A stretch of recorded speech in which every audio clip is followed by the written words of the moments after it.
ગીર સોમનાથ જિલ્લામાં તમાકુ મુક્ત યુવા અભિયાન 3.0 અંતર્ગત છેલ્લા 68 દિવસથી વ્યસન વિરોધી ઝુંબેશ ચલાવવામાં આવી રહી છે, જેને લઈ જિલ્લા તમાકુ નિયંત્રણ સેલ અને આરોગ્ય શાખા દ્વારા આ અભિયાન હાથ ધરવામાં આવ્યું છે. આ અભિયાન હેઠળ જિલ્લાની 84 કોલેજોને તમાકુ મુક્ત જાહેર કરવામાં આવી છે. મુખ્ય જિલ્લા આરોગ્ય અધિકારી ડોક્ટર બરુઆ અને epidemic medical officer doctor Divesh ગોસ્વામીના માર્ગદર્શન હેઠળ સોશિયલ વર્કર દીપ્તિ વ્યાસ દ્વારા કોલેજોની રૂબરૂ મુલાકાત લઈ ગાઈડલાઈન મુજબ મૂલ્યાંકન કરાયું હતું.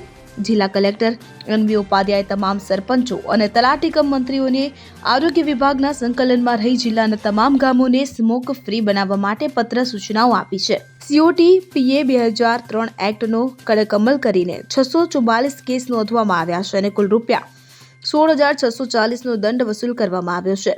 તમાકુની બનાવટોનું વેચાણ કરતા દુકાનદારોને કાયદાની સમજ પણ આપવામાં આવી હતી. આ ઉપરાંત જાગૃતિ લાવવા માટે જુદી જુદી જગ્યાએ બેનર, પોસ્ટર, પેમ્પલેટ, શેરી નાટકો અને મિટિંગોનું આયોજન કરાયું હતું. સોશિયલ મીડિયાના માધ્યમથી પણ લોકોને તમાકુના નુકસાન અંગે જાગૃત કરવા પ્રયાસો કરવામાં આવ્યા છે. કમ્યુનિટી હેલ્થ ઓફિસરના સહયોગથી 411 જેટલી શૈક્ષણિક સંસ્થાઓનું મૂલ્યાંકન કરાવી તેમને પણ તમાકુ મુક્ત જાહેર કરવાની કાર્યવાહી હાથ ધરવામાં આવી છે.